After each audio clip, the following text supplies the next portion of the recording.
let's talk about China right now, which is yet another threat coming from our old mates at the Global Times, the propaganda unit here, which says if Australia wants to retain the gain from its economic ties with China, it must make real change to the current stance on China, you know, which is standing up for accountability about something that kills 300,000 people.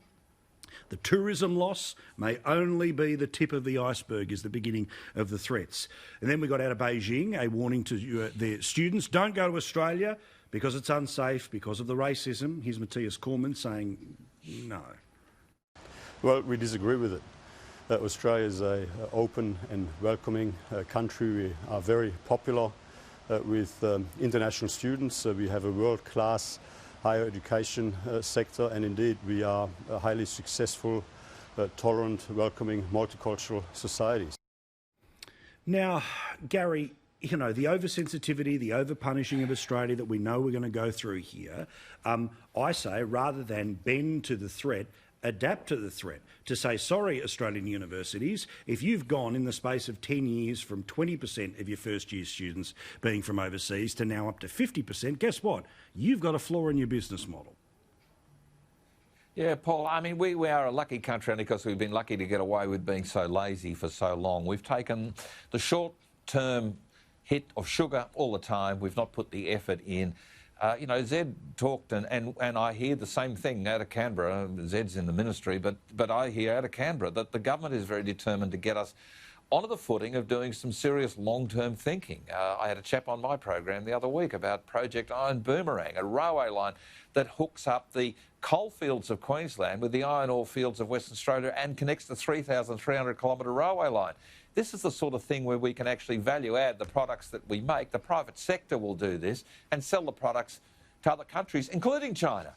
We need to stand on our own 2 feet. Right now, Paul, you can't get glass manufactured in Brisbane because we've shut down sand mining. Because, as Zed rightly opined, we've come up with the comfort of saying, oh, we can say no to sand mining on Stradbroke Island, but we're importing our glass from China. I mean, Paul, there's so many things we need to do to reset the relationship. And you know what, Paul, if we are tough about our virtues, about our values, about our assets, about the way we want to do our business, and if we actually put the effort in, China will respect us.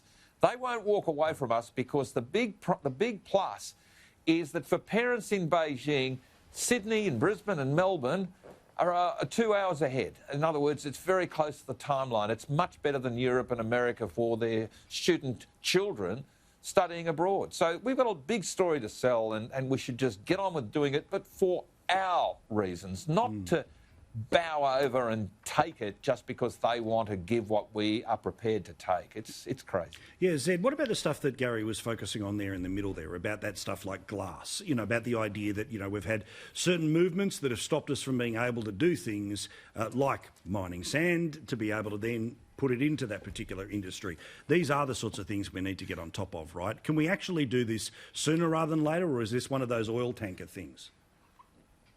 Well, I think there's a great opportunity, as I said, you know, and we'll have to work with the states and territories on this. But at a national level, you know, I mean, we saw it with Adani, didn't we? We saw just the resistance to Adani until we had an election to settle it. We never should have seen the years and years of delay for that kind of project. Exactly. There are many other projects that we can do. We can then lower our energy prices. We can then bring back high-end manufacturing, more of it, you know, doing things here. Now, we're not going to do that through subsidies, because if we do it through, you know, massive subsidies, of course, it's uneconomic, and, you know, people end up paying a lot more for products than they otherwise should. But on the issue of Chinese students, if I could, you know, the reason I think Chinese students come to Australia is, one, we've got a world-class education system, but two, we've got a country that has a lifestyle that is second to none and freedoms that most countries couldn't imagine.